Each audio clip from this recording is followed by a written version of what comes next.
All right. Good morning, Twitch. Thank you for your patience. Let me just make sure my audio is working here. Looks like it is. So, sorry I'm a couple minutes late today. I was buying some windows. I had a guy here at my house measuring for some new windows that we're having put in to increase the security on the back of our house because our house faces the alley and we have some theft problems in our neighborhood sometimes. And even though we have an alarm system, we wanted more secure windows.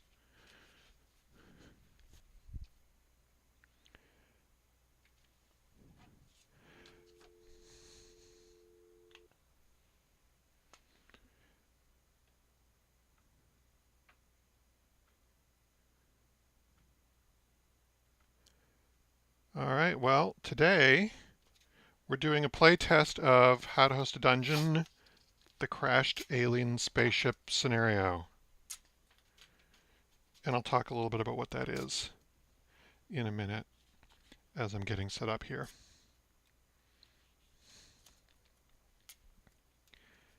So I think we're going to do a really pretty fast Dwarven civilization and jump as quickly as we can to the alien spaceship.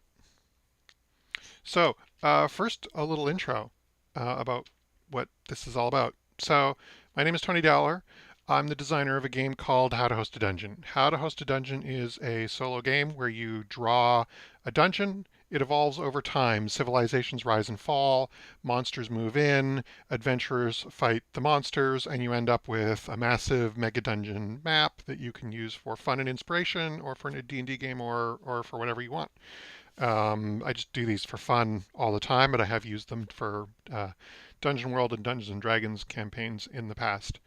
Today we're going to try out a scenario that I designed for this called the crashed alien spaceship, where an alien spaceship crashes halfway through the history of your world, and see how that affects how the world evolves. So we're going to start this game by drawing the surface of our world, and we're just going to draw some gentle rolling hills here. And then we're going to make a number of layers in this world. And today we're just going to do a really, really simple world with vertical layers. Now there could be mountains, craters, the lines could go, connect in all kinds of ways. It could be like real geology where you have fault lines and intrusions and all that kind of stuff that if you're a geology geek, you're probably totally into.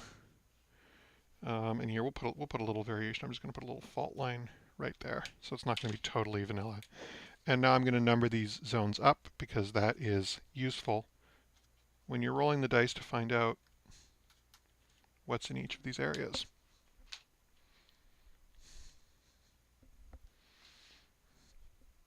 And if you're wondering why I'm looking around here like an idiot, it's because I'm realizing I probably left my rules sitting on my other desk. So, 5-minute break, and I'll be right back with my rule book.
Huzzah, much better.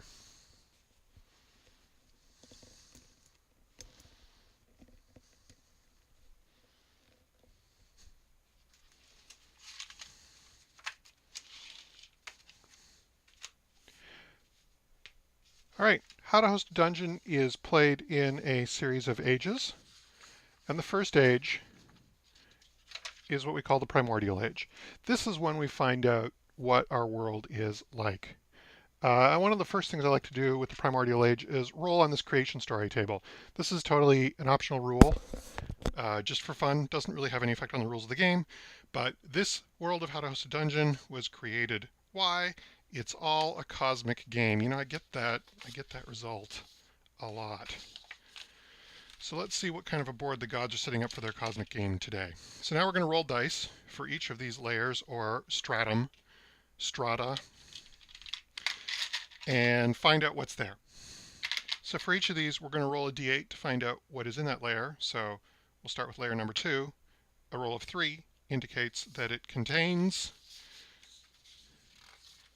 caves. Then we'll roll a d10 to find out what the shape and layout of those caves is. So with a 4, we find that there are 1d4 small caverns connected by a single tunnel.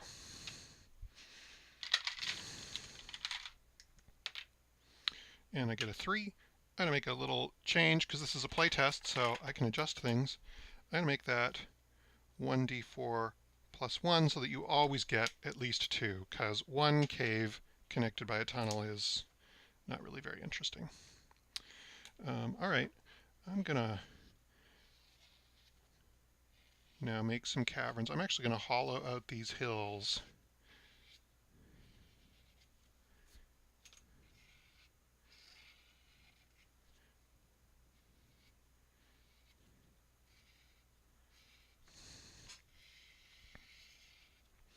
Perhaps you've read or heard myths or stories of hollow hills inhabited by goblins. Well, maybe that will happen in this world. And now we'll continue through the world and find out what each place contains. So a roll of 6 is a biome. And with a 4, it's one large cavern filling about half the space with a biome in it. I have a random table of biomes, so I'm going to roll on that as well to find out that this contains a crystalline biome. So over here I'm just going to draw a massive cavern with stalactites and stalagmites. And we're going to fill it with living crystal plants. I'm going to try not to overdo this because, you know, sometimes I go overboard on my drawings and I don't want to spend too much time, but I'm just going to draw some giant crystalline flowers and maybe some fields of shards of sharp crystalline glass. This could be an interesting place for an adventure to happen someday.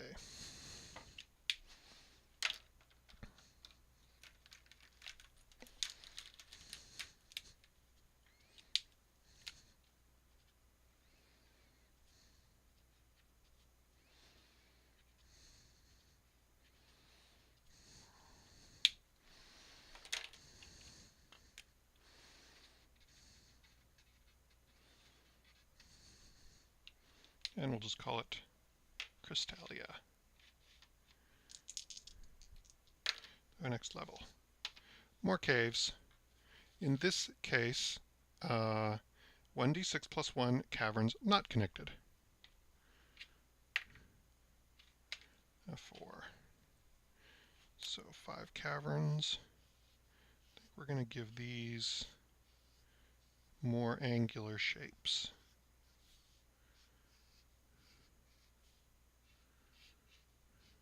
1, 2, 3, 4, 5.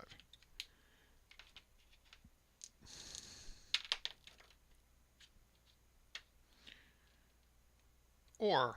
A huge mass of ore filling most of the space in the stratum. Okay, so this is a huge ore pocket for someone to mine and explore. Let's see, what kind of pen do I have that's good for filling in a big area?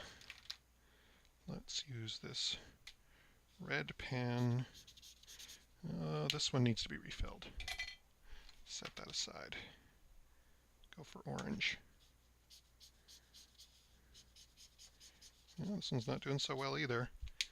So these Copic pens that I use, these are refillable. So every couple months I try and go through and refill all my most used colors, and it looks like I'm a little overdue.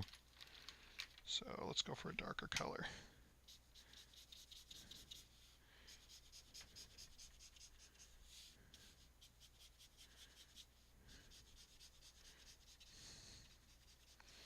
I don't know what kind of ore this is.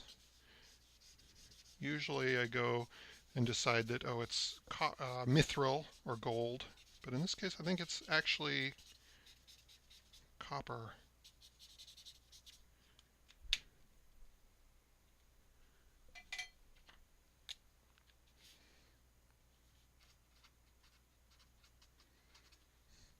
The copper layer.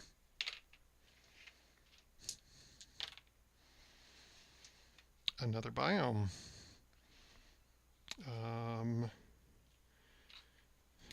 In a huge cavern. Let's see, what can I do with this to make this a little more interesting?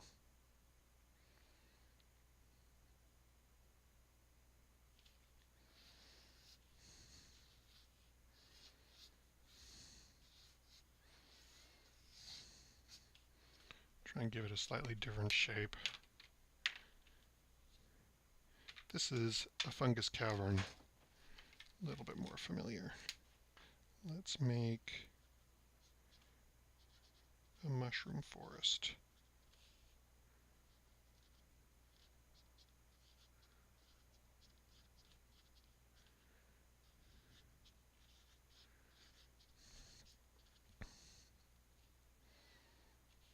If you play a How to Host a Dungeon, how detailed or how undetailed you make the pictures is obviously totally up to you. I tend to go way overboard when I play. If you've watched any of these playthroughs, you know that already. But, you know, it would totally be cool if we just went fungus forest. You know, that's all you need for How to Host a Dungeon. It's what works best for you. Some people are very visual in their imagination. Some are very textual. Some like a little of both. It's really to your taste.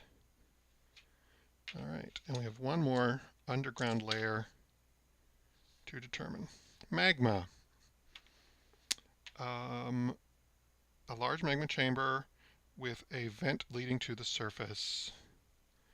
I love it when I get a magma chamber at the bottom of the map. It's just so satisfying.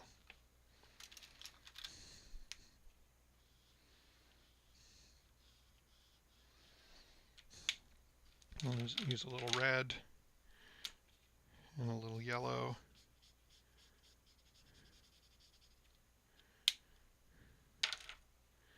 And I'm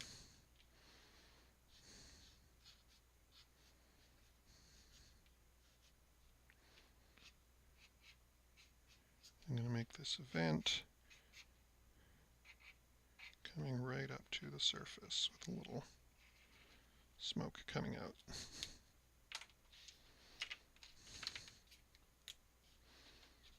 And let's label that too.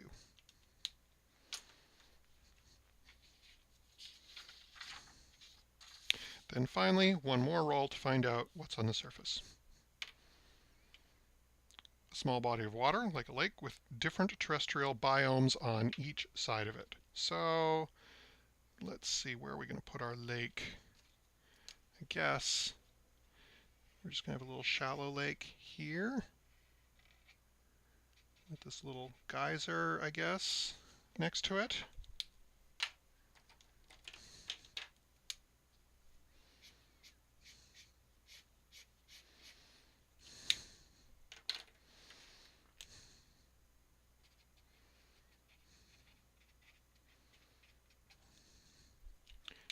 Steam Lake. Do I have a list of random terrestrial biomes? I do. I think that would work better as a larger table with more options, but this is fine for now. So on this side of the lake, we have desert.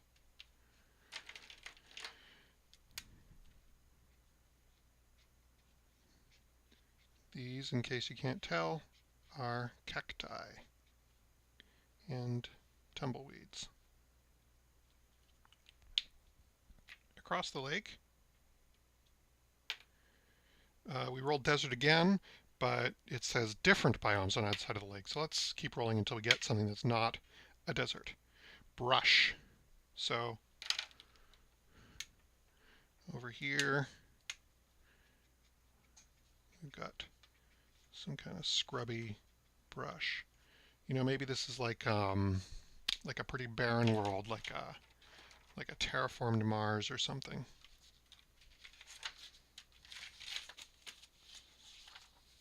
All right, and that's the intro portion of the game. Now we're going to do a civilization. I'm going to do a dwarven civilization. Because it's the fastest and the simplest in my opinion, and I kind of want to get to the crashed alien spaceship. Let's see, what pen will I use for the dwarves? I'm gonna make dwarves blue today. Let's use this dark blue. Alright, and I always have to refresh my memory from the rules, because even though I wrote them, I'm terrible at following rules. Alright, the dwarves enter from the side.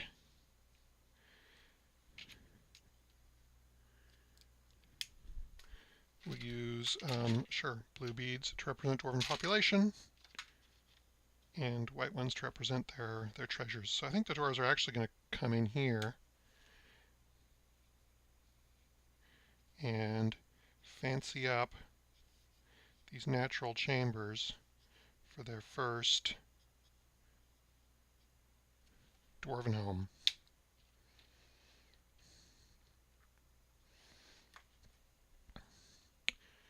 I really need a random dwarf city name generator.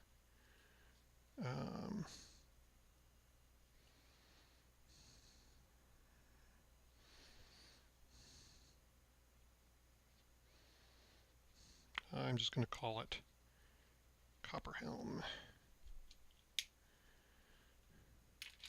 Where I grew up in northern Canada, there was a town that was actually called Coppermine,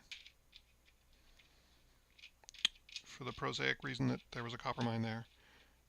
I believe after I moved away that they renamed it to its traditional Inuit name, which they did with a lot of the communities up there as this is in northern Canada, as the native tribes got more self-government and more say in how things were done.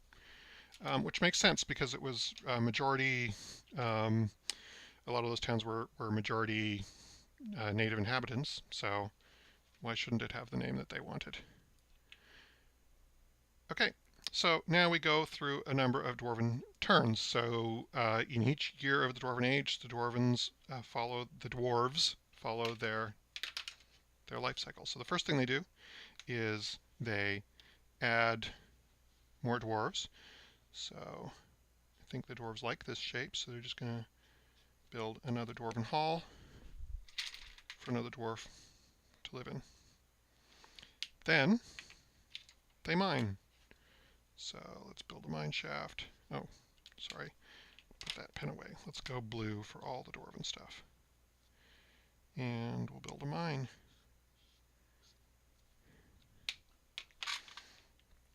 The mine produces ore, which the dwarves store away in a vault. And then they build.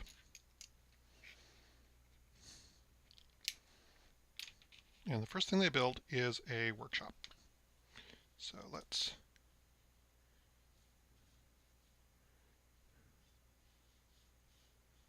create a dwarven workshop.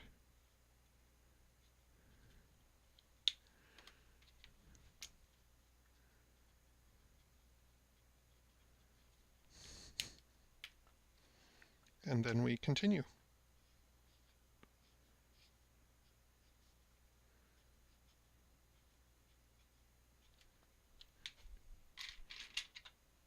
Build a dwarven hall. Mine out some copper.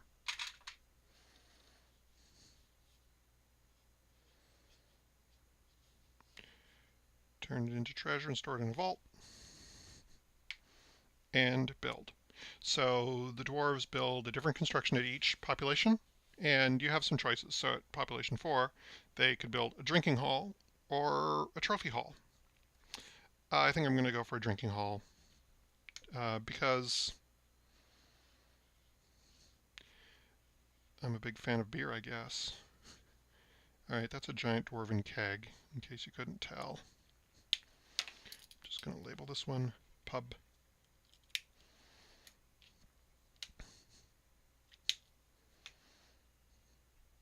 The drinking hall counts as a fortification, which is what that little symbol means, which means that any monsters or people that live there in the future gain a defensive bonus.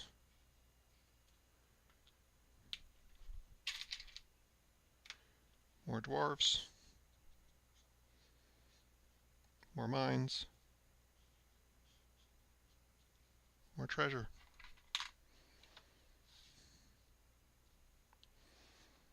At level 5, we can build a power plant or a smelter. Each of these provides some different choices. So if they build a power plant, they can then build these industrial constructions. If they build a smelter, they can build these craft constructions. If anybody has an opinion, feel free to plunk it in the chat. I'm going to go grab a little something to drink because my throat's dry. So 1 minute.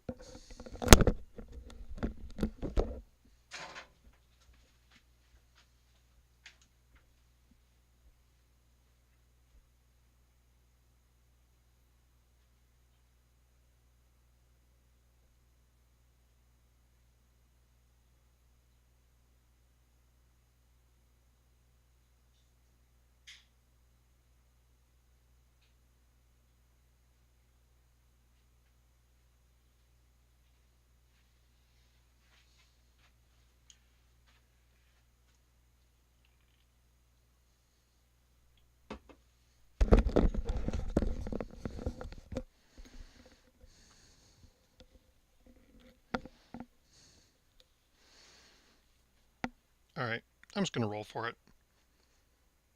Smelter, power plant. Power plant. Let's see, what kind of power are the dwarves using? I think they're using geothermal power. So I'm going to draw a geothermal power plant here.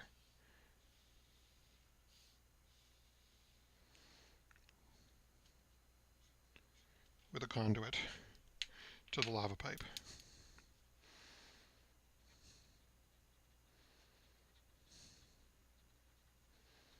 And I'll label it geothermal plant.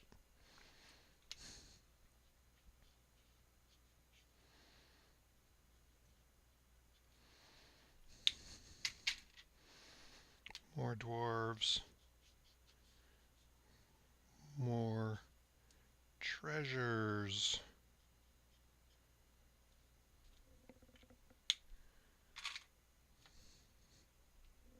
More constructions. Let's make it the underground highway.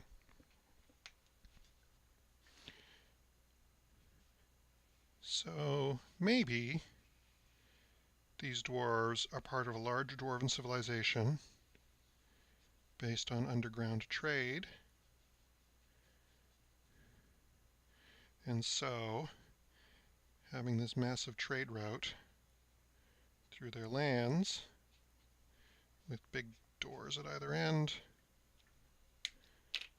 is one of their goals as an outpost.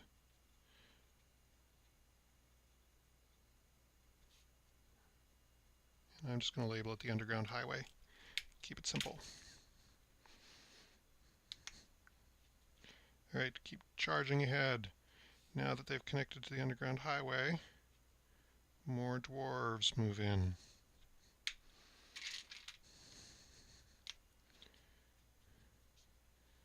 More dwarves means more mines means more treasure.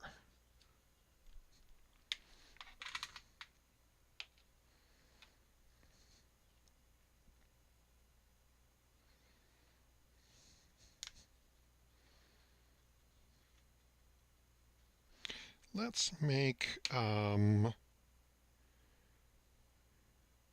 sure these are trading dwarves, so I'm going to make a manufactory.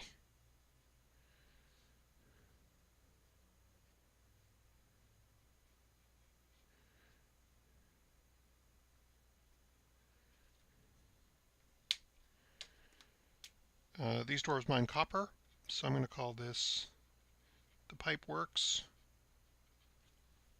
So these dwarves export pipe, apparently, to other dwarven cities. Or maybe they export finely crafted, ornate copper pipes.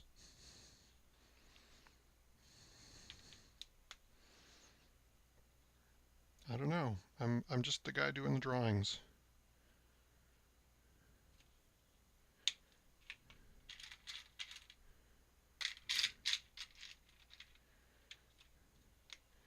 So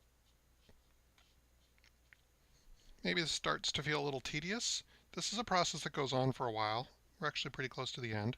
But eventually this civilization comes to an end, because Outhouse to Dungeon isn't just the game about dwarves expanding infinitely and filling up the map. It's a game about dungeons and monsters and cool stuff like that.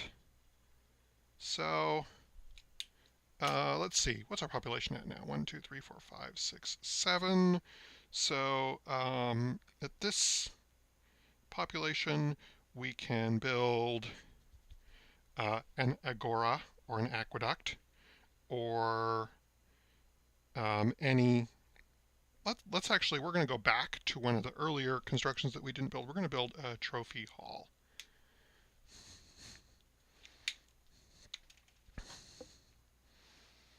We're going to connect that also to the pub.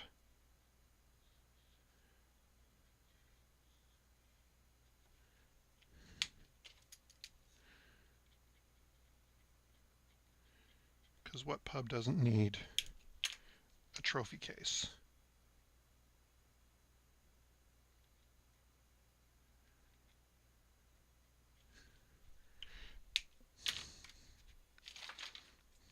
Now the thing when you build a trophy hall is it has a unique treasure in it.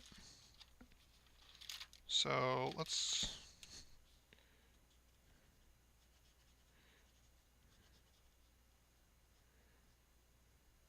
and this treasure is just going to be the great two-handled dwarven drinking cup.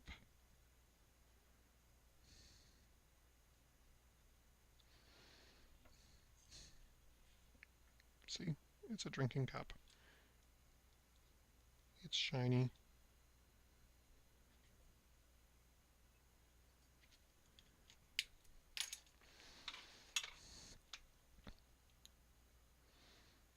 But we are dwarves. We cannot pause too long to admire our drinking cups. We must build more halls, mine more copper, gather more treasures.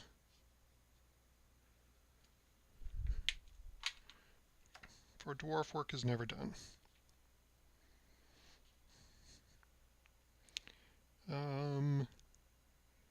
Now the dwarves have reached the level where they can build a doom weapon, an imperial throne room, or an impossible engine. I'm going to build an imperial throne room.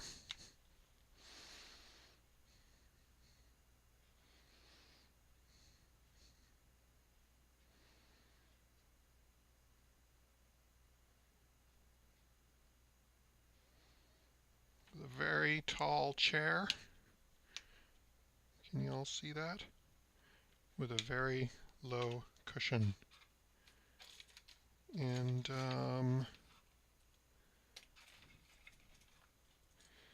let's make our treasure a fabulous cushion.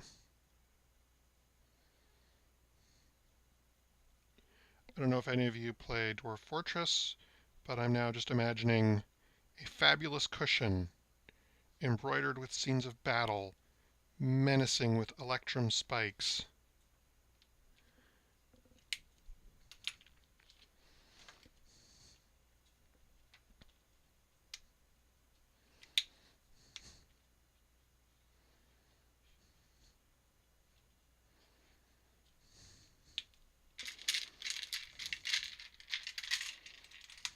More dwarves.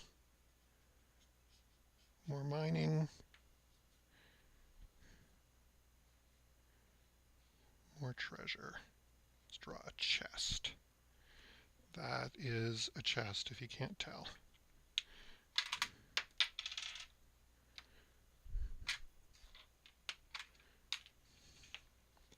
So now the dwarves have reached the level where their civilization collapses. There's a number of ways it can collapse. It doesn't really change the rules particularly much, but it is good for the story. If the dwarves build a industrial accident, which they can build because they have a power plant, then we draw, a bunch of industrial waste to symbolize the accident, and the dwarven civilization ends that way. Or they can build, they delve too deep, in which case their civilization ends under more mysterious circumstances. But if they don't build either of those, the civilization just ends due to overpopulation anyway. I'm going to build an industrial accident in the geothermal plant.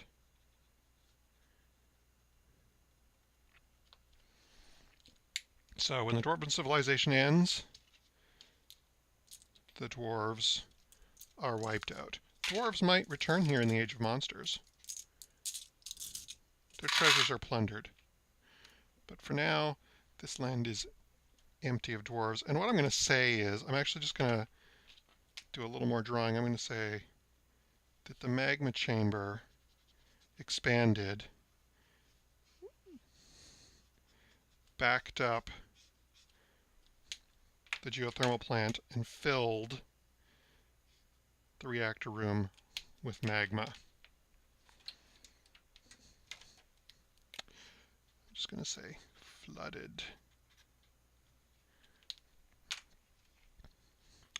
And then I'm just going to take this gray pen and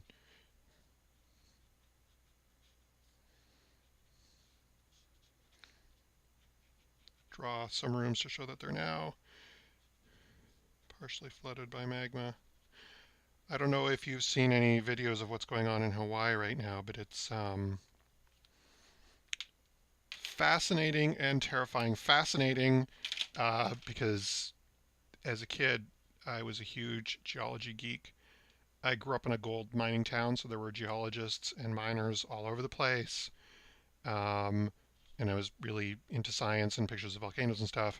But of course, terrifying because just the idea of someone losing their home to a volcanic eruption, living in Seattle, where I can see Mount Rainier out my window on some days, that's, that hits close to home.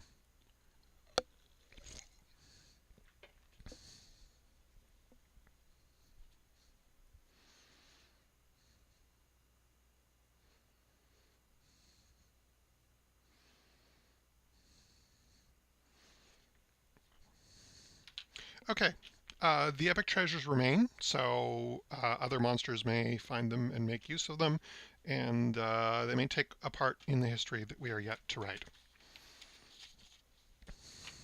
So now that the dwarven civilization has vanished, the world changes. And to symbolize this era of change, I'm just going to roll out a piece of tracing paper over this. This lets us draw these things again in a new era, in a new way, while still seeing what the history is to guide the story that comes next.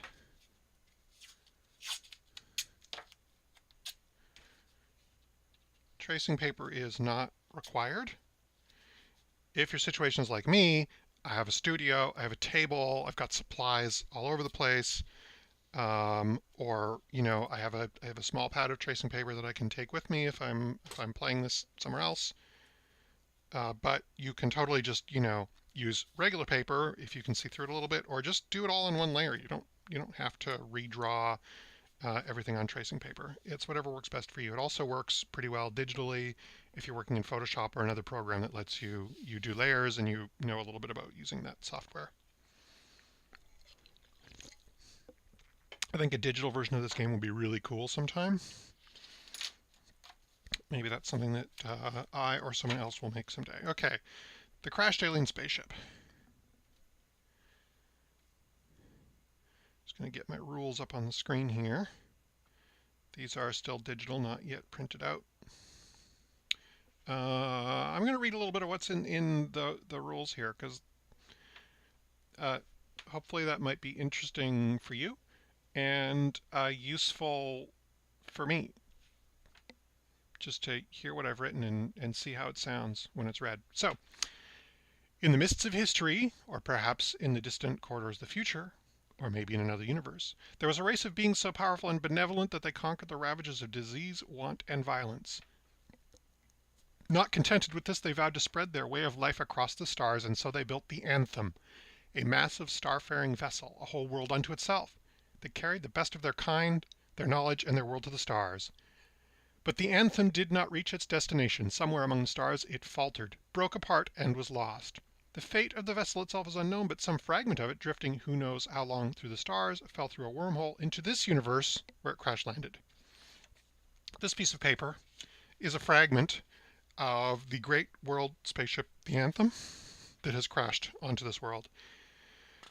This is in part a homage to Metamorphosis Alpha, which is a role-playing game about people who are live on a generation ship between the stars where it's been drifting for so long that the people on it don't even know they're on a spaceship. All right, the crashed alien spaceship. So this level of this section of the ship will have 2d4 compartments in it, each compartment of which will have random contents. So we're going to have a total of 6 compartments. So the first thing we do is we draw them on this piece of paper. Let's, I think red is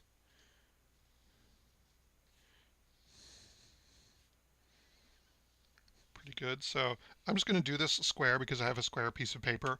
If I have my previous playtest tucked away somewhere here, I can show you. Maybe I can pull this out without making too much of a mess. I don't know if you can see this on camera. I have a bulletin board here where I just hang up my previous playtests of how to host a dungeon so that I can look at them whenever I want. So this is actually a previous playtest of the crashed alien spaceship, and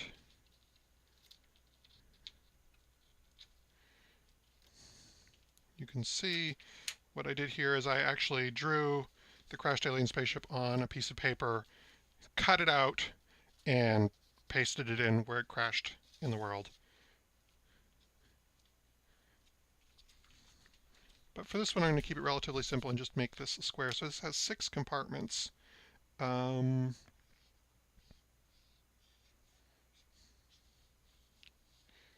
I doing this right? 1, 2, 3, 4, 5, 6. Yeah. In fact, arranged in a hexagon pattern. And then I'm going to roll randomly to see what each of these compartments is. Some of them will have special rules, and some of them will just be just cosmetic.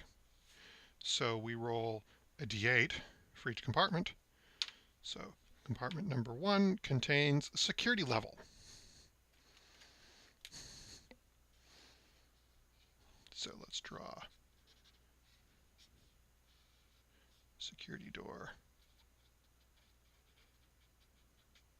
This means that in the Age of Monsters, the death droid will spawn in this location.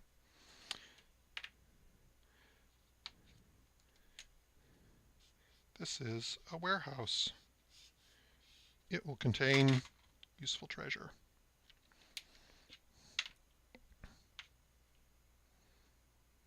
This is the command deck.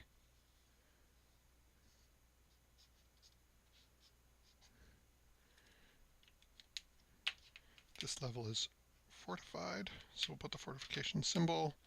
Let's also just draw a control panel there for the captain.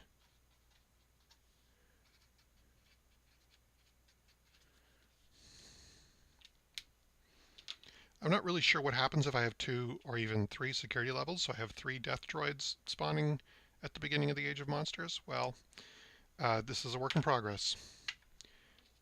And what do you know? I just rolled another security level.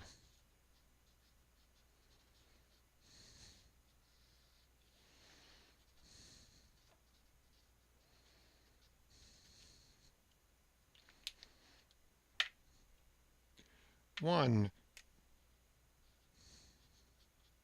the reactor damaged.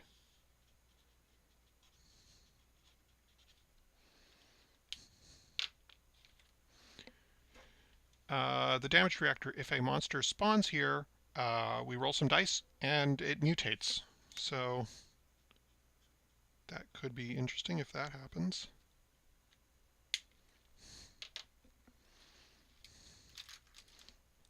Let's just draw some radiating mutagenic energy. And finally, this central compartment is also a damaged reactor. Zoinks.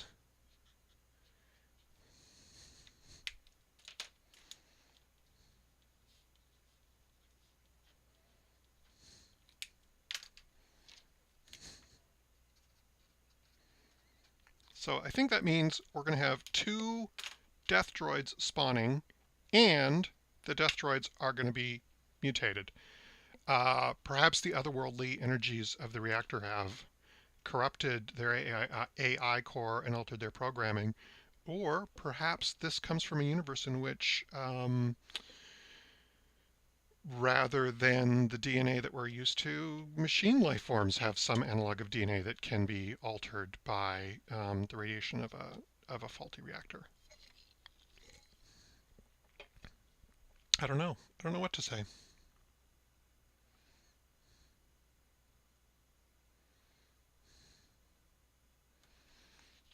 All right, so now this alien spaceship is going to crash land at a random location on the surface. So I'm just going to go 1, 2, 3, 4, 5, 6. It comes down right on top of the steam lake. So protected by its shields, it remains intact. But it crashes into the world here. So I'm just going to use a little tape to attach it there. Actually, let's use a little double-sided Scotch tape. This is one of the joys of having a studio full of random supplies. So the lake, I think, is obliterated. Let's do a little drawing. I think these hills have eroded to be sort of more defined. Let's draw sort of a crater here. So the alien spaceship sticks out of the ground, so maybe there are entrances here that surface people could find their way into. But the lower levels of it stick down into this cave full of crystalline life forms. This is really starting to sound like it could be a pretty awesome adventure. I'm just going to kind of refresh the blue of the crystalline life forms down here too.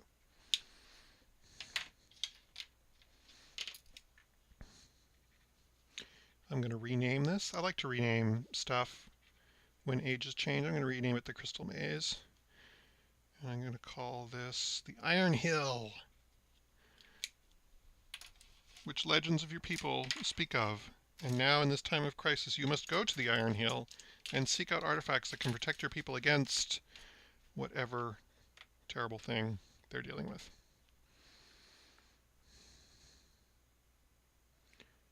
All right, let me get the unfortunately, I do not have printed out monster cards for the death droids, so I'm just going to kind of have to make do with a digital version. All right, now we begin in Hados Dungeon, what is called the Age of Monsters. In this time, civilization or a civilization having collapsed, monsters arrive in the world, make it their home, alter the landscape, compete with one another, so on and so forth. I'm going to throw in, so now we will randomly draw some monsters to start off this age, but I'm going to use the dinosaur and the human miners because I just made those, as you can probably tell, and one random monster to join them. Let's cut the stack. What do we get? The Order of Starhelm. The Order of Starhelm is a unique order of lawful good knights whose cause is to eradicate the undead. When the order spawns, if there are no undead in the world, some undead appear. So we'll also get some undead. This is going to be a very crowded world. Then I'm actually just going to grab a piece of scrap paper and really quickly cut out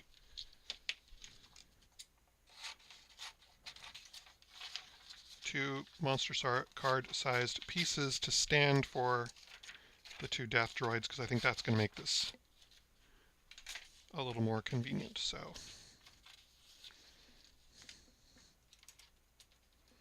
let's go.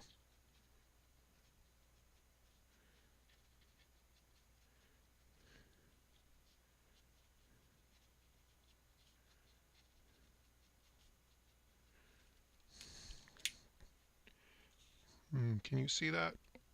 I guess you can read that. So, because I have two death droids and I have two reactors, I'm just going to use the mutation rules on both of these.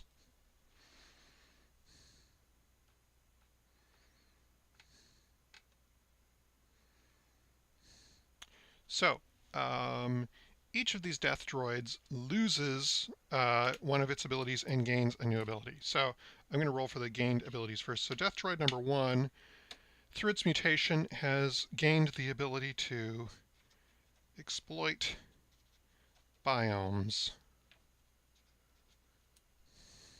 Death droid number 2 has gained the ability to breed.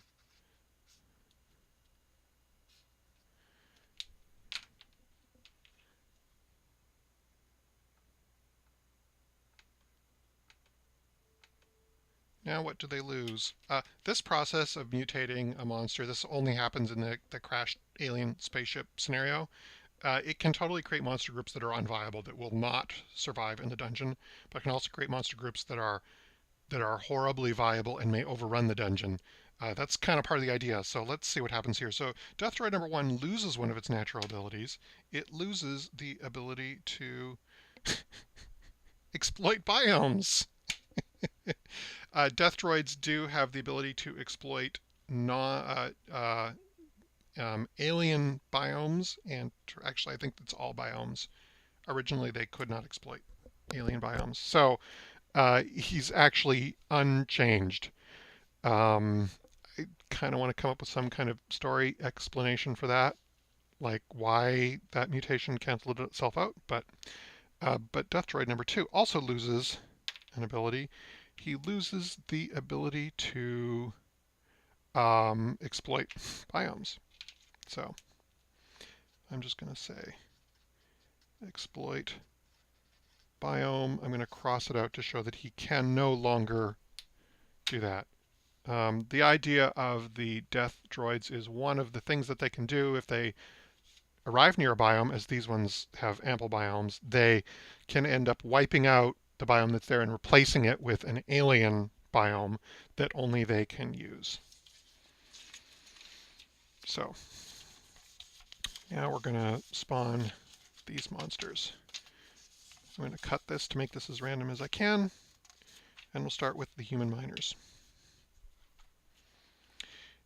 Human miners, if there are ore gems on the map, human miners spawn above them on the surface. So this section of ore is all mined out. So I'm going to say the human miners, actually, we're going to build them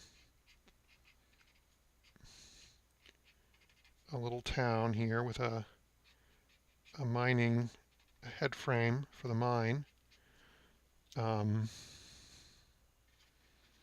We're going to call this Oreville.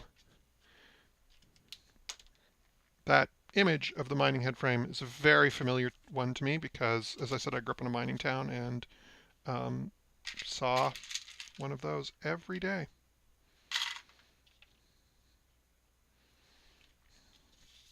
Now we're going to spawn the dinosaurs.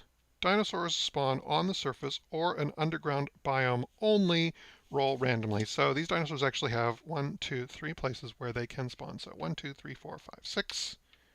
They spawn deep in the fungus forest.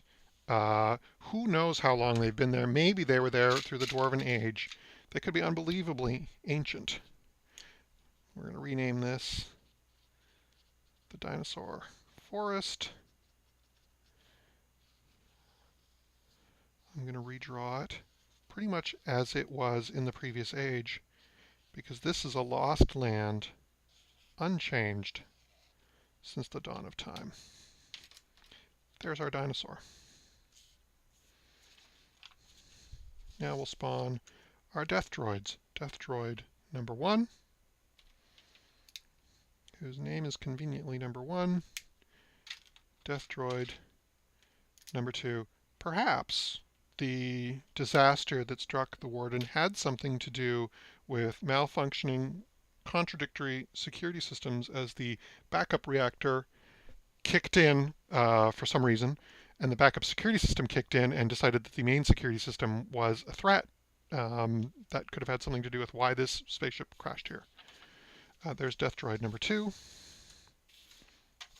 And finally, the Order of Starhelm.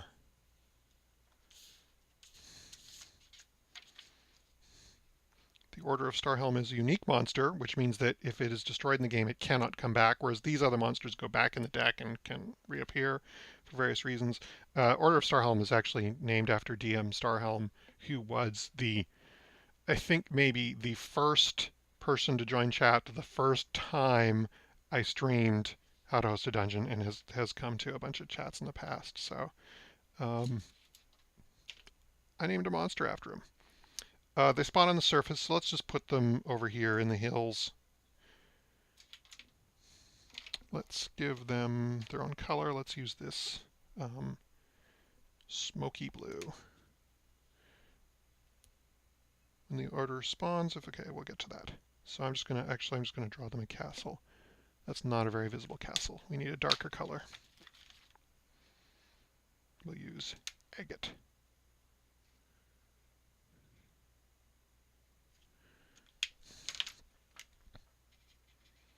Starhelm Castle. Let's use yellow for the Order of Starhelm.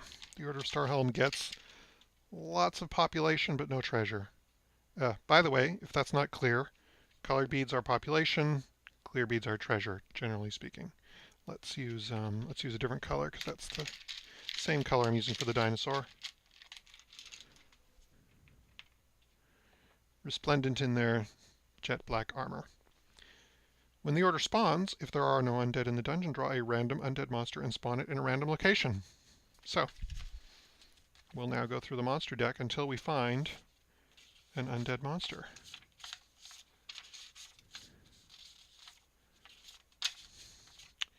The Demonic Horde.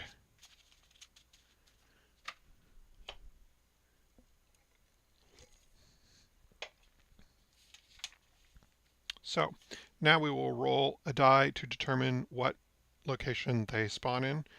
we'll roll a d8 because the crashed alien spaceship counts as a stratum of its own. They spawn in number 5. So in the abandoned copper mines, a demonic horror appears. Let's make these rooms look a little demon corrupted.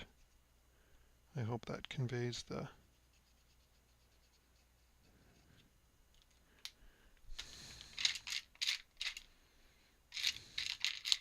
Let's use purple.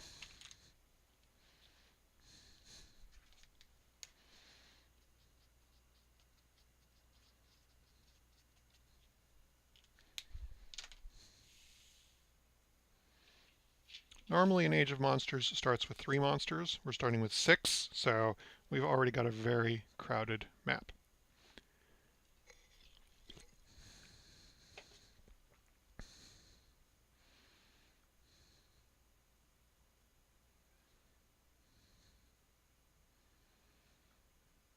All right. I'm going to take a 2-minute bio break.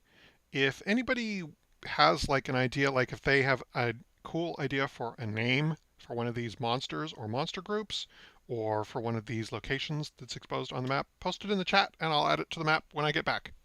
2 minutes.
All right, back again.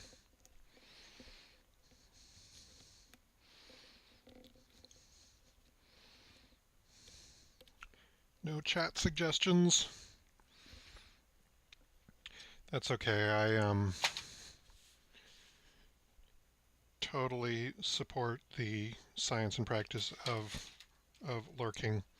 I'm pretty much a lurker myself when I'm on Twitch. All right, so now each of these monster groups gets to do something. And we've had it's been a bit of a journey getting here, but let's find out what happens. We do them in the order that they appeared in the world. So we start with the human miners. They always exploit gems or ore if they have nothing nearby to exploit. then they explore. So how they're going to explore is they're going to dig a mine shaft, which is going to bring them down to the crystal maze. I'm actually even going to draw like a mine elevator.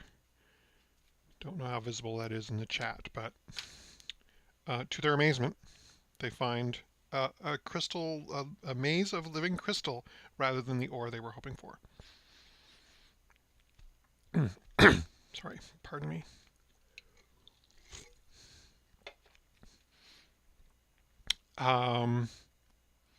Then they have a number of things that they can do. Let's see what other action. I think they're actually going to build. They're going to expand the head frame. I'm just going to make this bigger and more elaborate, which lets them, it costs them their treasure, but it lets them do another explore action. So this is great. They're building a head frame, so I think they're actually going to build a second head frame underground in order to dig deeper. They bust through the ruins of the underground highway and explore to the edge of the ore vein they were looking for in the first place. I'm even going to kind of redistribute their population to show that they're expanding downwards. Next, the dinosaur. Dinosaurs love to hunt, but this dinosaur has no meat nearby to eat, so it's going to scout, which means it can expand a short distance in any direction. I think what happens is tunneling dinosaurs finally dig through into the mines where they can encounter the demonic horde. And that's his whole turn. Next turn he can maybe start devouring the horde if he's still around. Death droid number 1. So death droids fight non-alien monsters. I think these security robots are still in this complex. Once they start to explore and scout beyond it, they can start to encounter the creatures that live out there. So right now, this death droid has no one to fight because he can't fight aliens, and both of these monsters are aliens. So I think he is going to explore. And I'm going to roll for what direction that he explores, because he could go west or east or down. So 1, 2, 3, 4, 5, 6. The security robot, seeking to fulfill its programming, blows out the iron doors and explores this land. I'm going to put a sensor buoy here just to indicate that he has explored beyond and far enough to encounter the Order of Starhelm. He can form an alliance with aliens, so I think he's going to attempt to form an alliance with his longtime rival. Let's see what happens. Alliance in this game is what we call a conflict, and when a conflict happens, there's some dice rolling that goes on. So he'll roll the green one, the other droid will roll the black die, and it's just highest wins in this situation. And he actually does successfully form an alliance, so these two monsters will now not fight each other until after the next time both have gone. Death droid number 2 likewise has no one to fight, but should he explore or should he make a copy of himself? This ability to self-replicate is going to be trouble for the other denizens of this dungeon. The Order of Starhelm.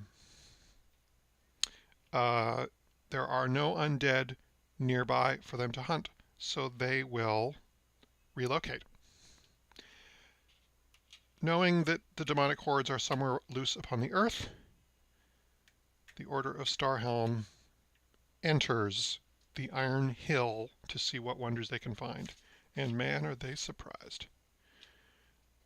Finally, the Horde.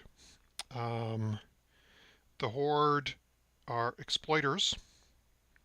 So I think Um, this area is mined out, so there's nothing there for them to exploit, but they can relocate to an area that does have something to exploit. They could either come over here and start eating the copper vein, or go down into the forest. I'm just going to roll for it. 1, 2, 3, 4, 5, 6. The dinosaurs, having finally tunneled through into the mines, release a demonic horde into the fungus forest.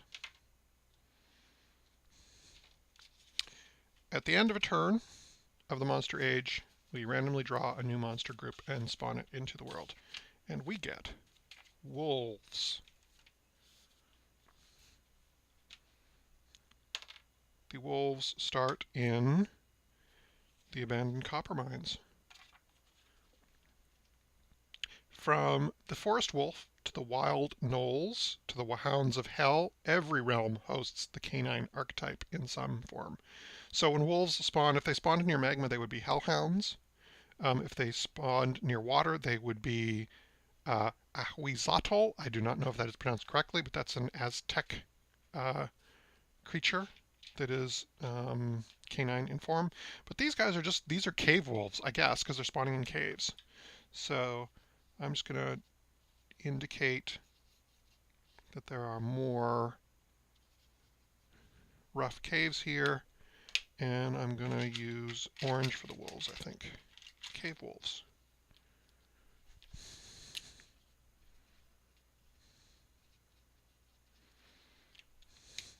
Just for fun, I'm going to draw some arrows to show where creatures are migrating. Probably can't see that too well in here, but it's just for my own reference, really.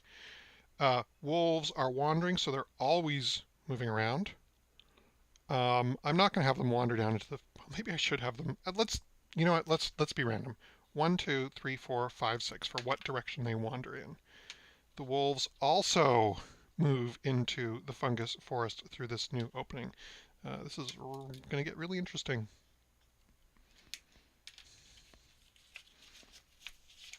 And now we shuffle these as best we can.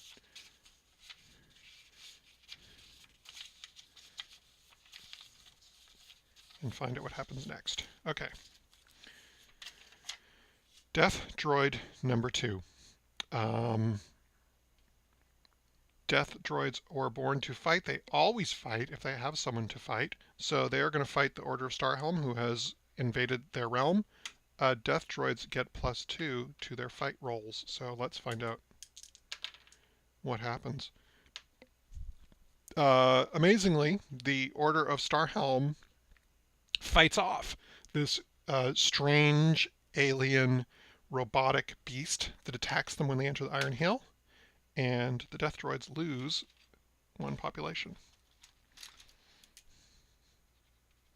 Sometimes I put a little red X when there's a battle and something dies, just so I can get a overall look at what the most violent portions of the dungeon are at the end of the game. The human miners, having reached this level, they can now exploit the copper. This gives them some treasure to bring back to their town. Now, they have a number of options. No monster groups are giving them trouble, so I don't think they're going to make trouble with anyone else around them. They can trade with humanoids. The Order of Starhelm are not humanoids, so each monster group has some tags. The Order of Starhelm is a unique, lawful, good order denizen. The human miners are humanoid, neutral, surface denizens. So there's no one for them to trade with. They could build a quarry, but it's probably too expensive for their current treasure. So I think that's all. I think I might add the scout move to them, so I'm just going to make a note on the card for consideration in the next draft of the game. The Order of Starhelm. If there are no undead at the Order's current location, they relocate. I'm not going to have them relocate randomly because they are hunting. They're seeking the undead, so I'm going to rule that they can continue in the correct direction. which is going to be down through the underground highway. Their quest takes them through these old dwarven halls into these old, I'm going to just draw out some of these rooms for them to encamp in. I'm even going to just draw campsite. This is a little safer than that weird alien maze.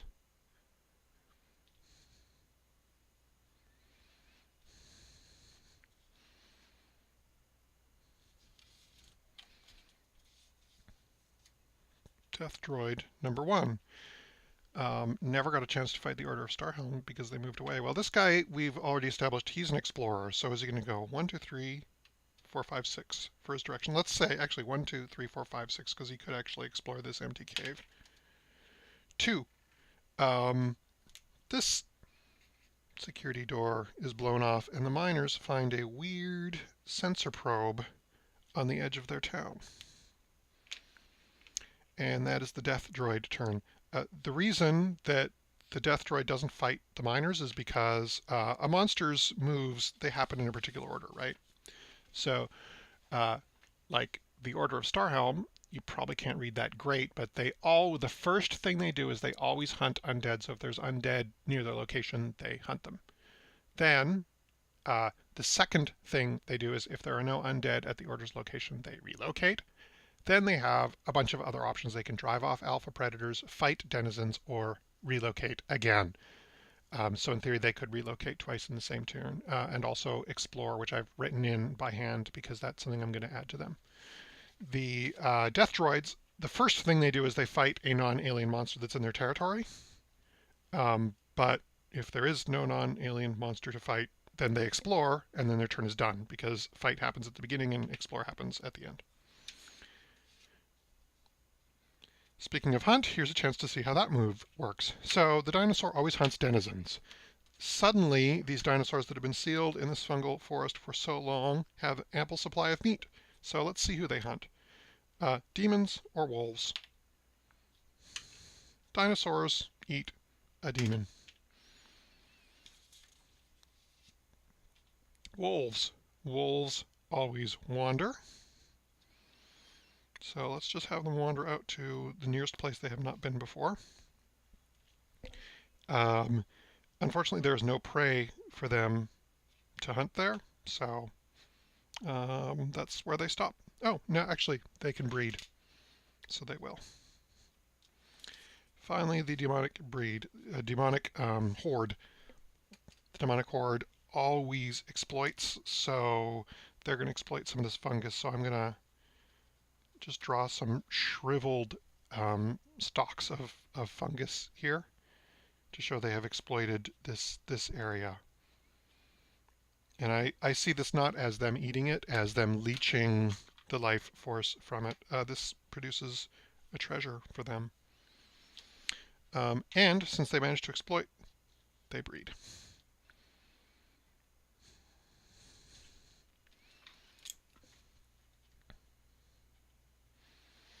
Their fight move should only apply to denizens, so I'm going to make a note of that.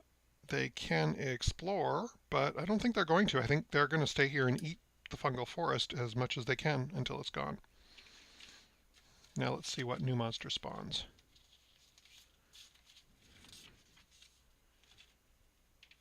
Troglodytes. Troglodytes spawn in the fungal forest. Okay, let's find out what interesting thing happens when we have an invasion, which is what's happening here. I hear someone on my back porch. It may be a package being delivered, so I'll be back in 30 seconds.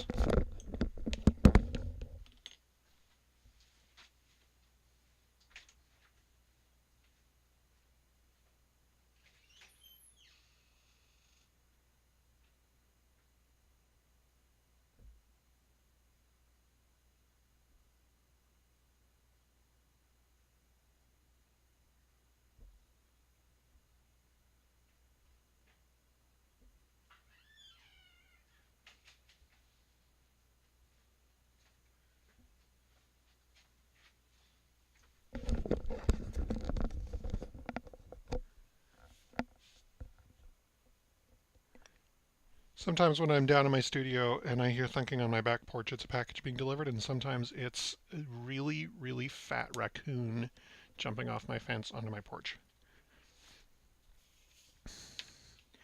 An invasion. Troglodytes appear in the fungal forest. Um, Perhaps they evolved from the fungus, but I'm going to say they actually came from deeper underground, and I'm going to draw a tunnel for them to come in through. Proud remnants of a once great civilization, the troglodytes have been shunned by other races and driven underground.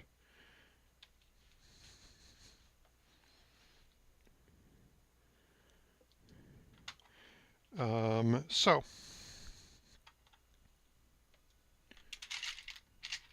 let's find a color for troglodytes. Let's use red for them. They come with a treasure. So they invade the area, which means they have to compete with the monsters who are already there. If they succeed, they drive out that monster. If they fail, they are driven out. So they're going to invade one of these groups. 1, 2, 3, 4, 5, 6. I'm doing a lot of random today. So the troglodytes come in and immediately encounter the demons. So they roll off against the demons. The demons win this by a hair. So the troglodytes lose one of their population and are forced to move up here into the abandoned caves. Poor troglodytes, they're always being driven out.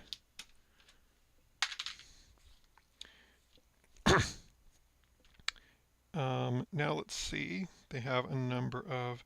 They can, however, fight a group that attacked them. I'm going to say that the invasion is going to count as an attack, so then they immediately turn around and launch a raid back against the demonic horde. It is a tie, but the attacker wins ties, so some demons are slain in the process.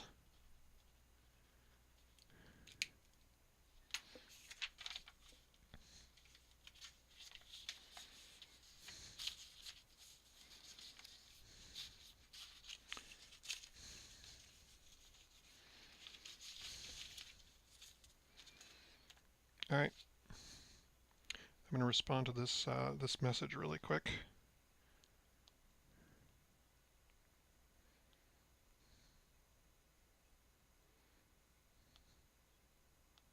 Sorry for so many interruptions today.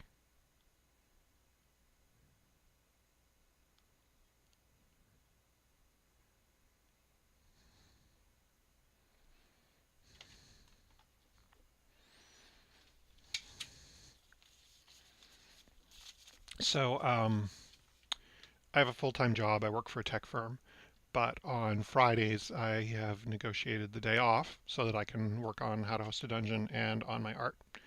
But this is I just got a message from someone at work who I know probably if I meet with them really quick, then they will be unblocked and be able to work on what they need to work on. So, but I just told them that I'm busy right now, and I'll talk to them after this. So I'm planning to stream until noon Pacific time, so we still have a half an hour here. Okay. Wolves. Wolves wander. I think any direction they could go this way is blocked by other monsters, so they're gonna explore deeper into the mines. And then they hunt. So they're pretty far away from these other monster groups, but since they've been wandering around here, I'm going to say that they know the way. So they're either going to hunt demons or troglodytes. They cannot hunt the dinosaur because the dinosaur is what's called an alpha predator, which is most of the groups in the game are either denizens, like the wolves are, see, denizen, or alpha predators. And the alpha predators are generally tougher monsters. There are fewer ways to defeat them. So it's going to be demons. So they hunt. They consume a demon. They may be demons, but it seems they are still vulnerable to flesh and blood attack. And then I think the wolves are going to breed.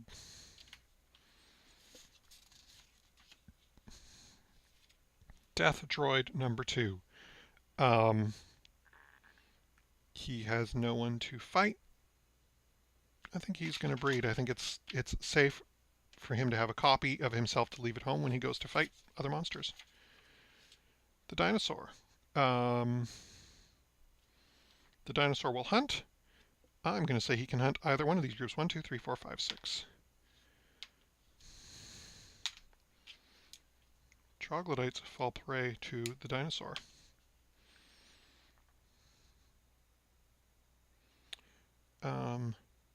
Dinosaurs can fight animals, apparently. So the dinosaur is going to, fighting is very risky because the dinosaur could get killed. What the heck? Dinosaur versus horde of wolves. It is a tie, which the dinosaur wins.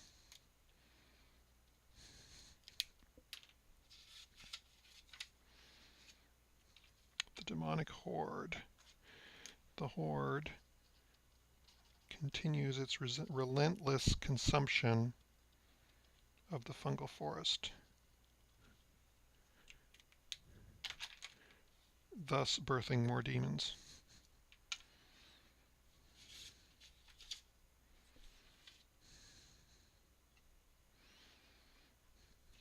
The humans.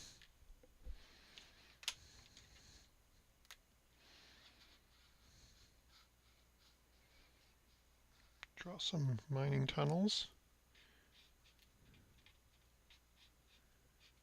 And, I don't know, some kind of guild hall for them to put their new treasures into.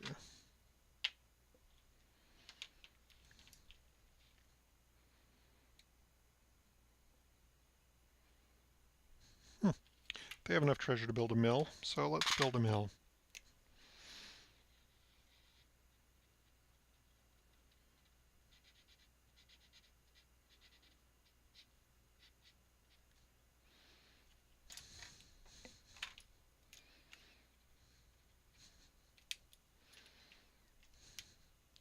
What a mill gives the miners is what's called a bonus token. We haven't seen many of these this game. Usually they're more common than this. But a bonus token is just something that it gives the monster group +1 to conflict rolls. And some monster groups can actually use it up to do a special move or to build a special construction. The human miners get one when they build a mill. It's that simple. The Order of Starhelm are going to continue to seek access to the undead. I'm not going to fully draw these rooms because they're not exploring. They're just moving through on their way to the next campsite, which in this case is the old dwarven workshops. Make a note that they camped there. The Order of Starhelm can actually relocate twice in a turn, so I'm gonna keep it going.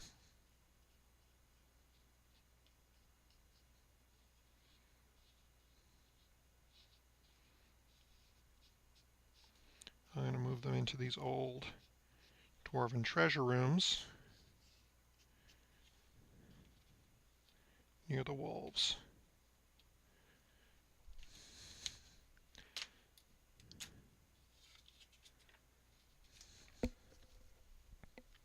Death droid number 1 has discovered the people of Orville on a previous turn, so now he fights them. Death droids get +2 to their fight rolls, which he handily wins, depopulating the surface village of Orville. Perhaps the miners emerge one day at the end of their shift to discover the town decimated by a strange metal monster that emerged from the Iron Hill. Finally, the troglodytes. if our population is 1 and we have no treasure left, relocate, then add 1 population. Well, they still have some treasure, so they're going to stick around and try and survive. I think their best bet is actually simply to breed and increase their population.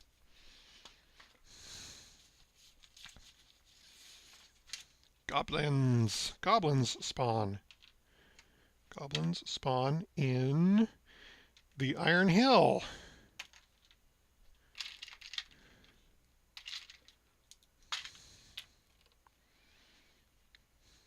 So, here's the thing. The rules for the reactor state that when a monster spawns in the reactor, it mutates. So the first thing we're going to do is we're going to mutate these goblins. They lose one of their abilities. The ability they lose is their ability to ally with humanoids. Just going to make a pencil mark there to indicate that.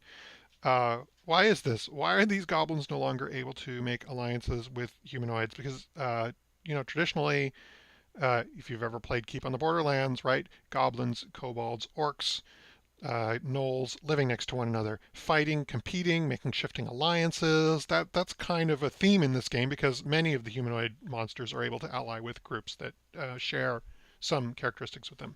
These goblins can't. Perhaps the mutation has taken away their ability to communicate.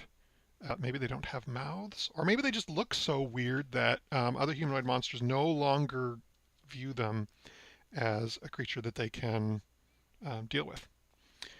Oh, and of course, the goblins also gain an ability, so let's take a look at the rules and see what ability they gain.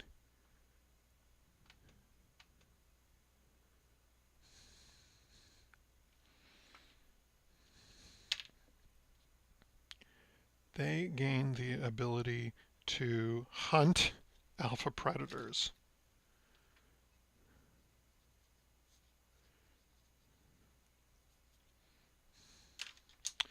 So hunt is a move that many alpha predators have, right? These are your purple worms, your ogres, your dinosaurs, your creatures that prey upon others. But the goblins have gained the ability to hunt alpha predators. How is this? What mutation have they gained that means they could reliably take out a dinosaur or a death droid? Because the death droid is an alpha predator. I'm just going to say it's like, what? They found a cache of grenades. I think they're grenade goblins now. All right. Will the grenade goblins be driven out by one of these alpha predators? Let's see. 1, 2, 3, 4. So they're going to fight security droid number 2. And they succeed in taking over security droid number 2's home. Security droid number 2 is forced to flee the Iron Hill. I guess I'm just going to drive him deeper into the dungeon. Drive it deeper into the dungeon. And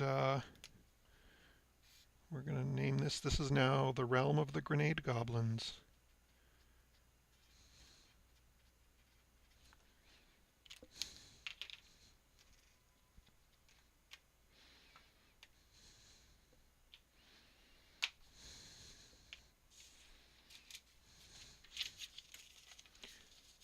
So this stage of the game, the Age of the Monsters, also has an end. Basically, when one of these monster groups manages to accumulate 8 treasure, or reaches either 6 or 8 population, I haven't fine-tuned that yet, or some monsters can trigger an end to the Age of Monsters when they build a special construction, like if a wizard builds his top construction, then this age ends, and we get what's called the Age of Villainy, where whatever monster triggered the end of the age becomes an arch-villain that tries to conquer the world. Rules for the Age of Villainy are not yet done for version 2 of this game, but I hope we'll get to the Age of Villainy trigger by the end of this stream. I don't think it's super likely because these monsters seem to be pretty heavily balanced, and this is not a very treasure-rich map, but we'll see. Things can change really, really quickly. And also, you can also end the Age of Monsters just when you want to, when you think the dungeon is ready to go to. I should also mention that. So, Starhelm. The Order of Starhelm hunts undead. I don't think they can get to those undead. I mean, they haven't really explored this cavern system. This is infested with wolves. The troglodytes have taken up home here. So I think they're going to relocate. Uh, Normally, what I would do is right, they relocate to get closer to the undead. So I could just say they journey down to there. But I see a problem with that, which is this is a super dangerous route. So I'm going to say they actually either they discover new tunnels or they create tunnels of their own, because in a world full of dungeons, making new tunnels has to be super easy. And they set up a new base. I'm gonna draw a tent.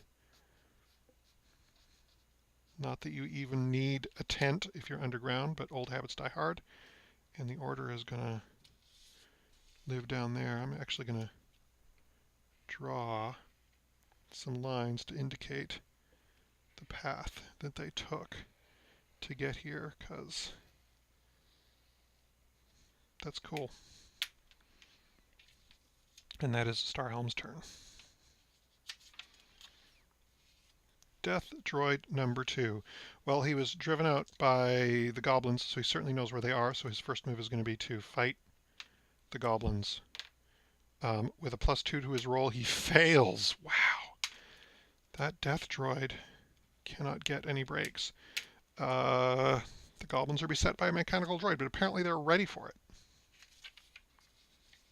The dinosaur. He can hunt anybody. 1, 2, 3, 4. Today he eats troglodyte.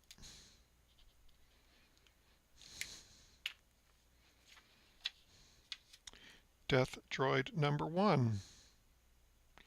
Well, the goblins are right there. I can't really argue that he doesn't know they exist, so a second hidden security droid the goblins did not know about attacks and kills the goblin guards.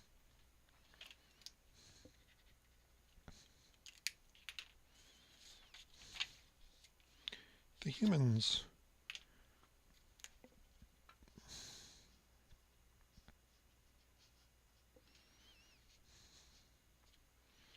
Mine their way to the magma pipe. I think they're going to keep their treasure down here where it's a little safer.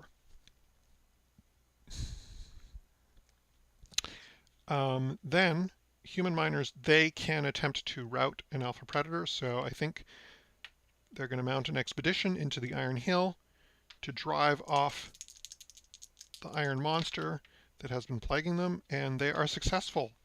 The security robot is driven out, and it takes up residence in Starhelm Castle, a now abandoned fortification, but its tight corridors have some similarity to its natural habitat. Maybe it tries to set up a security perimeter there, like hang up warning signs, and I don't know, like try and make it look like home. You could do a whole module about an abandoned castle full of monsters inhabited by a security robot that's trying to recreate its alien homeland. Troglodytes. I think they're going to just continue to try and breed their way out of their current situation. Goblins? Well, first of all, goblins always breed. And next, they are, well, they can hunt this guy down and kill him. They can just do that. They can go ambush him with grenades, and they do.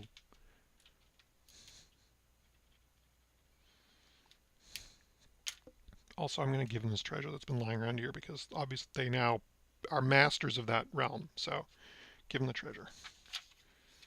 The wolves. I think it's time for the wolves to venture into the fungus forest.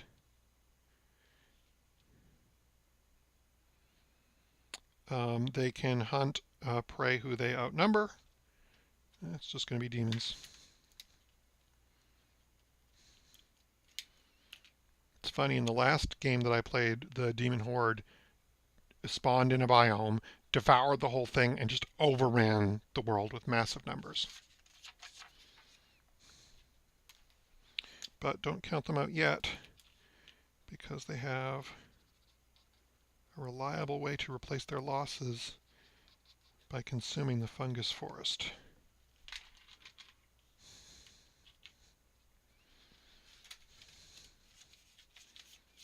And now we will spawn a new monster.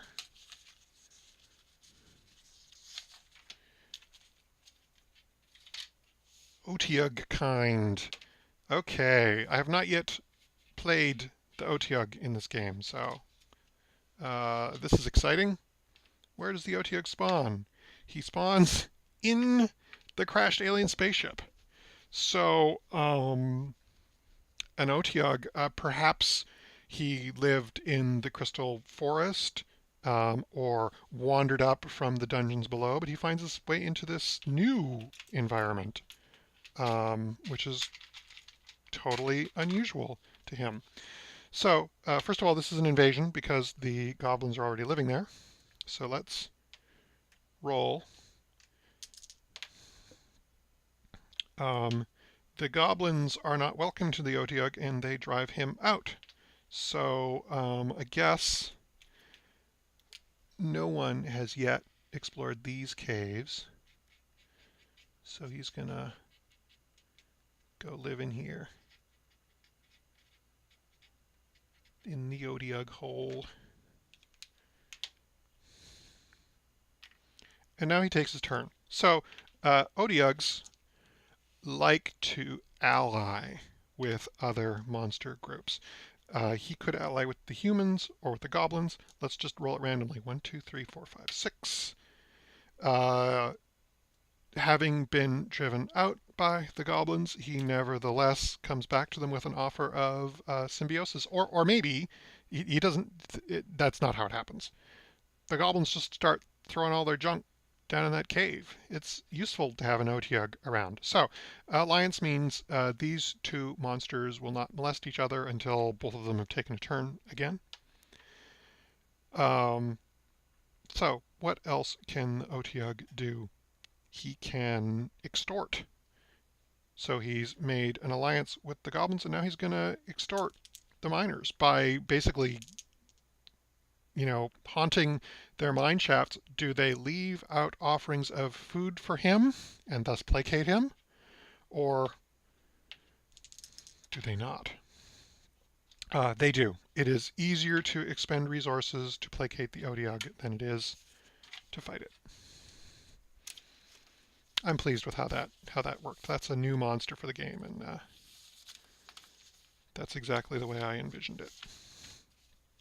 All right.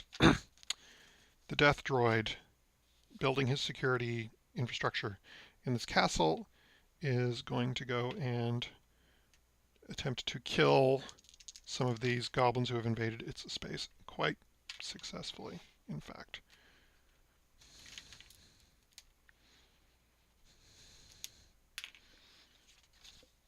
Dinosaur. 1, 2, 3, 4, 5, 6 for who he hunts. He hunts demons. So this just, I'm just, geeking on game design and the way the game works. This creates an interesting situation, right? So the demonic horde is down to 1 demon again. The Order of Starhelm always hunts demon kind if demon kind are available, but on the demon's turn, he will desiccate more of the fungal forest and increases numbers, which basically means that the order in which the Order of Starhelm and the demonic horde come up determines who wins that fight. Death Droid number 2 has been eliminated, so he actually goes back into the monster stack and could spawn again later. Our friend the Otyugh. So he is going to attempt to renew his alliance with the goblins, which he successfully does. Now he could, he can't extort the humans anymore because the humans don't have any treasure. And I also forgot to mention that the humans got +1 to their dice roll because they have a bonus token, but they still failed it by a massive amount, so it doesn't change anything. Another thing that the Odiug can do is he can build a trash heap, which he is going to do. Let's see, do I have a brown pen? Here's a brown pen. So this Odiug hole is now filled with a massive trash heap full of tunnels and deadfalls that the Odiug can navigate without difficulty, but others cannot. This gives him an extra bead, which makes him much more resistant to being killed off. Maybe that shouldn't give him an extra bead. Maybe it should give him a fortification instead. I'm just going to make a note of that because that's something I'm going to think about when I do the next draft. I know, blah, blah, blah, game design. Troglodytes. I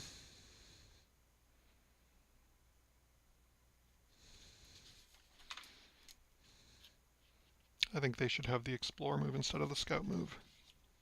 But I won't worry about that right now.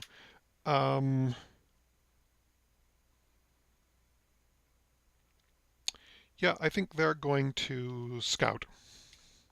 I'm going to change that to Explore in the next draft, but let's not change it on the fly. So I'm just going to actually... So Scout, Explore, you can sort of discover a large section of the map in one direction, right? Like when that Death Droid was here and he explored out to Starhelm Castle, and then he explored out to Orville. Scout goes a short distance in every direction. So basically, now that they don't have so many rivals hemming them in, the troglodytes discover, okay, there are dwarven caves up here. This old exhausted mine goes this way. Maybe eventually we'll find some ore we can dig out, and then they know about the fungal forest, but they scout that way a little bit too. The demonic horde continues to exploit the fungal biome, turning it into ruins and increasing their numbers. And then the Order of Starhelm hunts down and destroys one of those demons. Then they're going to try and drive out that dinosaur.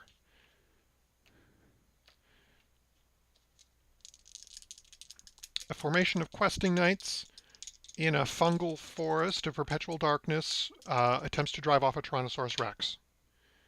They fail.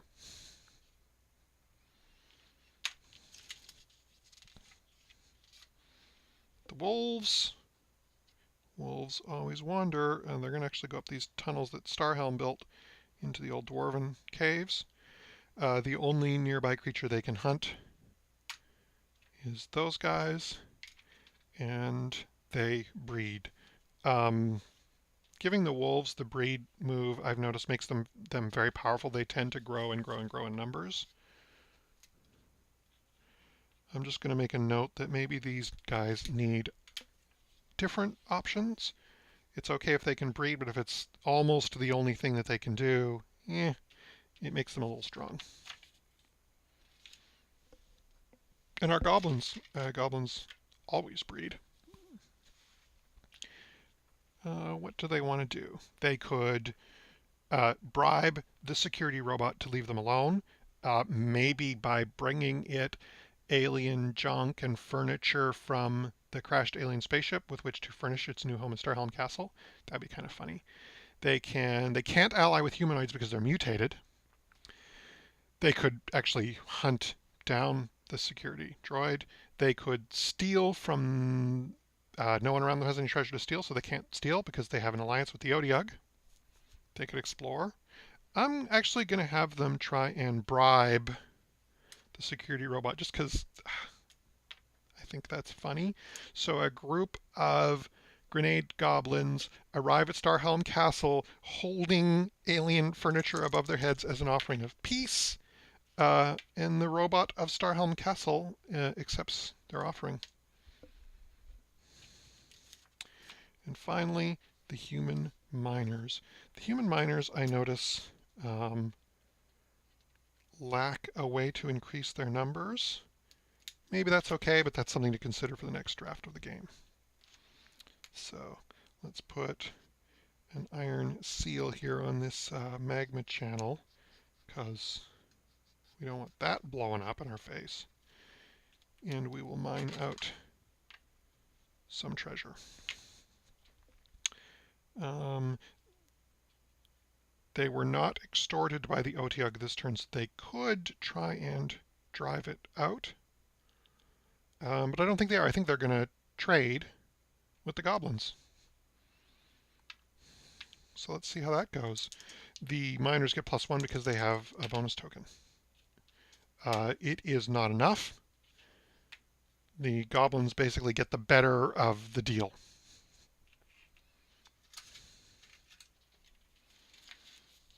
And now with 5 minutes left, let's spawn one more monster. An Ogre Mage, spawning into level 2. Into the Hollow Hills, which have not had a part in this game before. So, in this Hollow Hill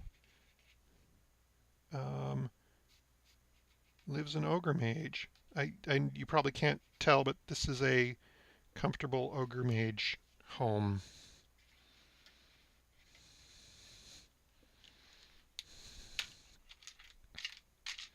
Let's use blue for the Ogre Mage.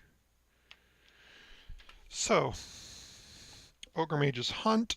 I'm gonna say this guy has not explored the crashed alien spaceship, so he doesn't know that the goblins are there, who he could hunt. So instead, I'm gonna have him scout.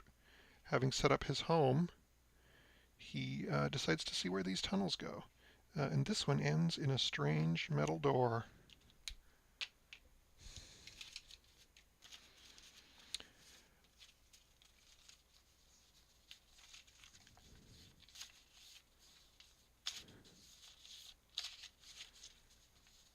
All right, let's do one more turn. I've got 5 more minutes. I think I can go over a little bit. That's fine. The dinosaur. I'm really curious to see what's going to be the fate of this fungus cave. Who's going to be master of the fungus cave? The dinosaur, he's going to hunt demons, 1, 2, 3, or knights, 4, 5, 6. The last of the demons perishes, and the dinosaur takes their treasure. What that treasure looks like, I leave up to the game master to decide. The demonic horde has been eliminated. They go back into the stack. The Order of Starhelm. There are no undead left for them to hunt. So they automatically relocate into the old mines, seeking something. I'm going to add something here. Maybe I'll add a special rule where if there are no undead left in the world, they do something, build a special monument and leave. Choose another kind of monster to hunt. I don't know. The Otyugh, his previous strategy is paying off well, so he will attempt to ally with the goblins, and he is successful. The human miners foolishly squandered all their gold at the goblin market, so there's nothing to extort from them. So he can, however, build a dung pit, and he will. He exploits his treasure. Let's just say there's an abandoned mine shaft here that he is going to,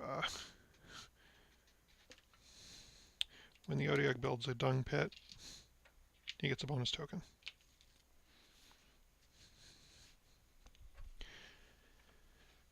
Here's a game design challenge I'm having with this, is the build action. So the build action where monsters accumulate treasure, and then when they get enough, they spend it to make a thing that changes the map and maybe gives them something cool.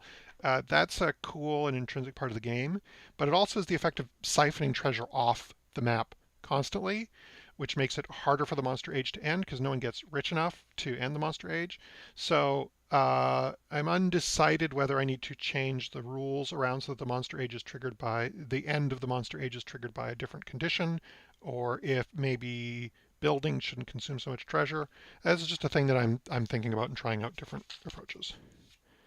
So the troglodytes are once again surrounded, so they're going to pursue their old strategy of breeding trogs. The goblins, always breeding.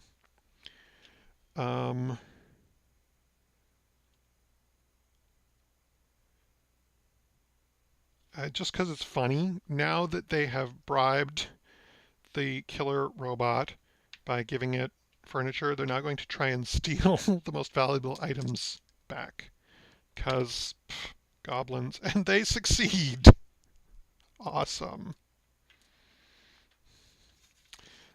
It is not going to go well for them because the security droid will then fight the goblins. But in a surprise, he fails. And also, he dies in the attempt. This is another thing, right? Most alpha predators, of which the security robot is one, they hunt typically. They don't fight. And the reason they don't fight is because fighting is risky. You can get killed. But the security robots, they're a little bit less, they're a little bit more fragile than some of the other creatures because they pick fights. And even with a +2, they eventually can lose. I'm pretty happy with how the security robots behaved in this game, actually, and how the mutation effect of the broken reactor worked. All in all, this has been a really great playtest. Thank you for watching. The miners.